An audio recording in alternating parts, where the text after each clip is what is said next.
The thing I've been thinking about lately is, and trying to manifest is money, an abundance of money. And to the effect of, I don't want to have to worry about anything except for traveling and doing whatever I want to do, getting out of this job that I absolutely can't stand, this industry, it's just icky. And well, we can save you a lot of trouble and just tell you that you can't get there from there.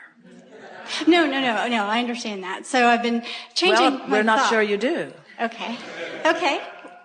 Because if you really understood that, you would spend no time talking about anything about a job that you can't stand that you've got to get out of. In other words, you would never put words to that, because that's upstream and that's slowing you. In other words, every moment you spend in a job you don't like, your vibrational escrow becomes brighter and more prolific with the abundance that you are reaching for. And every moment you spend talking about that is a moment spent not letting yourself go with the flow. Okay. So my question was, how can I meditate and manifest the winning lottery numbers? You cannot get there from there.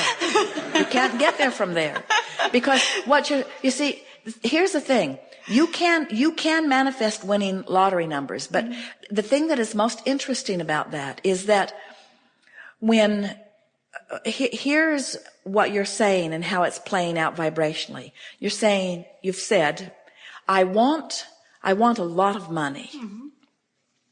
And that's a little bit like saying, I want to eat all of the food that I will ever eat today. And we say, can you feel how it is softer and less resistant to say, I want money to flow to me in abundance that I can comfortably enjoy? It's a softer statement. But when you say, I want a lot of money, and you don't have any way of believing that it will come, then when you say, I want a lot of money, it's an uphill statement. Now, let's play with this just a little bit so that you can feel it, because it's a big topic for so many of you. So we're just going to offer some words under some conditions, and we're going to demonstrate by pointing whether it's upstream or downstream feeling. And we're predominantly going to focus upon the vibration that is yours, but it's not so different from what a lot of people in the room are feeling. So this will be beneficial to everyone. So I want to win the lottery. Now, that was clearly an upstream statement, because what it was saying is, I want something that I don't have, and I don't see any viable way of getting it. So I want it to come through this method that I believe is possible, but the odds of it happening to me are really, really remote. In other words, that's what, when you say I want to win the lottery, that's what the vibration of it is saying. And it's upstream and therefore counter to all of this money that's calling you here. So when you feel that, in other words, when you feel that in your stomach, in other words, do you buy lottery tickets? Do any of you? When you buy lottery tickets, do you feel euphoria while you're putting your money down? If you're feeling euphoria while you're putting your money down, then keep doing it for the entertainment value. In other words, but for the most part, what we see in those who are in Las Vegas or those who are spending their money on the lottery is that those are upstream actions for the most part. It's a really rare one of you that is just bipping along and all of a sudden is overtaken with a feeling of elation, and you can just feel that you have this driving urge to go buy a lottery ticket. Now, if that ever happens to you, go buy a lottery ticket.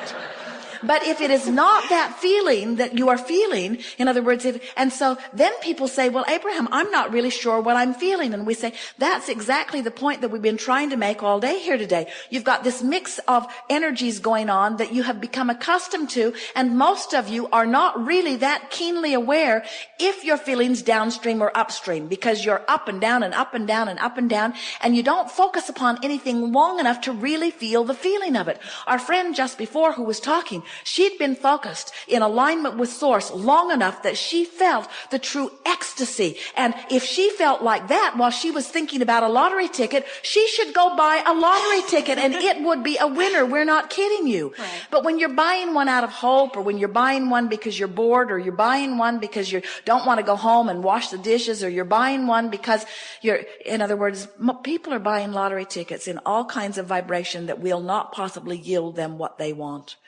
And so now, we're not saying to you that this is not a good process by which your fortune will come to you. We're just saying, don't buy the ticket till you line up the energy. Don't buy the ticket till you line up the energy. And when you line up the energy, you won't need the ticket. Mm-hmm. Because when you line up the energy, the universe will yield it to you through this path of least resistance and this one and this one and this one and this one, until all of a sudden money will be flowing into your experience, and you will laugh at the remarkable ways in which it will come. Ways that you didn't count on, ways that you didn't plan for, ways that you didn't queue up for in terms of action, just because you flowed the energy and you stopped doing that thing you do that kept you out of the stream of it, you see. What I have noticed, I think is pretty funny, is meditating just on imagining myself having this abundance of money and just having this and not having to worry about anything. The funny thing is, little things come to me here and there, but like my sister is getting, decent refund back. Plus she overpaid something. She's getting more money back there. And then my boyfriend is getting a huge lump sum of money from out of nowhere. And it's like, it's manifesting all around me, but not specifically for me. Well, all of that's for you. It's for you to see how it happens. And if you will step back a little bit, we want to find a way into your belief system. We'll tell you some stories so that we can work our way in there. There are people who are earning all around this world so disproportionate to the action that they are offering that you could not possibly reconcile the wealth that's flowing to them. You just can't reconcile it. There are a majority of people that are accustomed to performing an action and receiving a financial response, performing an action and receiving a financial response. And when your income is tied to an action, the amount that you can receive proportionately is minuscule. And we would put the lottery even in that same sort of category. Mm-hmm. When you're trying to make it happen by performing an action, you are limited by the beliefs that you have about time and space. Right. In other words, you will say, I only make this much per hour, and there's only this many hours in a day. And then you can work overtime, and you can work double time, and you can work extra time, and you can leverage your time in different ways. But until you leverage through alignment, you really are in the category with millions of other people where not very much is going to happen. Mm-hmm. Where if you say, okay, I'm willing to play the game differently. I'm willing to accept on faith, maybe a little, that Abraham's right and that all of the struggling that I've done has put a lot of money for me in vibrational escrow. And I'm willing to go on faith that this universe is abundance and that there is an open valve for me through which I can receive abundance. I'm willing to go along with that idea.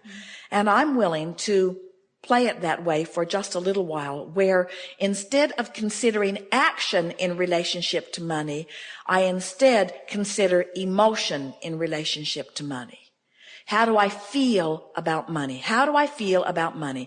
I'm going to leverage through emotion rather than bang it out through action. I'm going to leverage. Now, that doesn't mean stop your action. Go to work. Do whatever you need to do. Let the money come in the little, pitiful, mediocre way that it flows into your experience. In other words, you don't want to pinch that off. Let it come. But while it's coming, appreciate it. While it's coming, look forward to it. While it's coming, compliment yourself and compliment the others. In other words, let it be an energy game while you're living the action game, because you can do both. It doesn't have to be one or the other.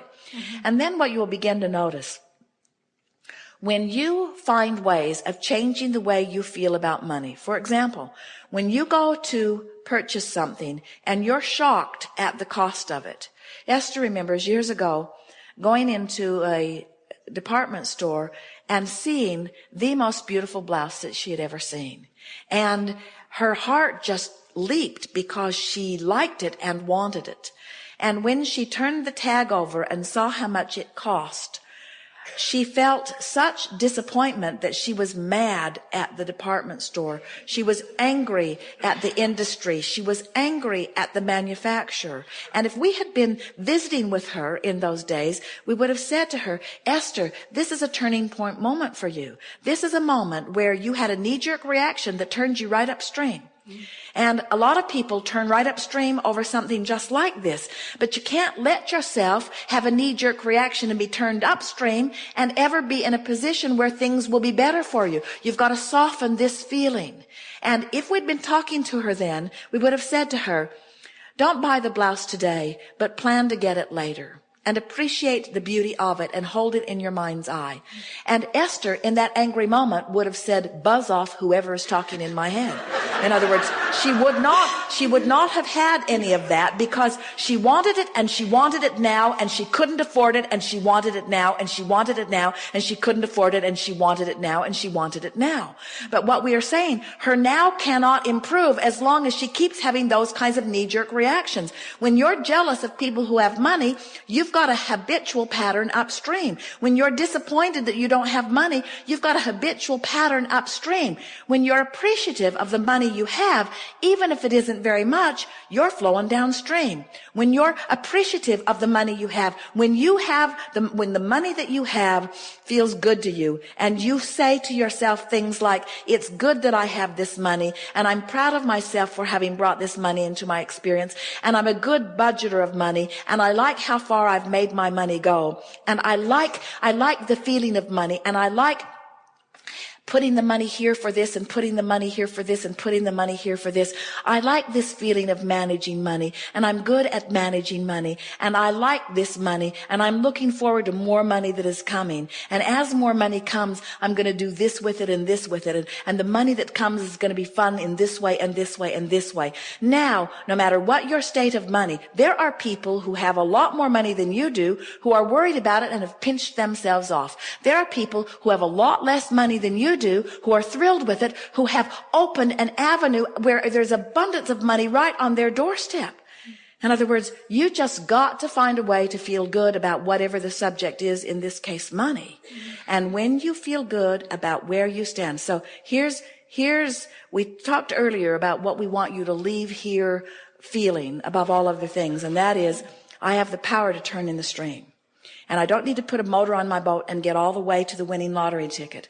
I just need to turn in the stream as often as I can be aware. I just need to turn in the stream. And now we want to leave you with something that is equally important, which is, I am where I am, and that's okay. I'm putting my boat in the stream where it is. And everybody's up and down the stream, putting their boat in the stream at different places. It doesn't matter, because you're not in competition with anyone for any resources. The only thing that if there is any competition at all, and there isn't, is the closing of the gap between the money you want and the money that you feel right now. So when you change the way you feel about money, even though there isn't any money that gives you the reason to feel the change. In other words, you got to find the feeling before you get the money. And when you find the feeling, you've turned in the stream. And when you've turned in the stream, you'll find the money.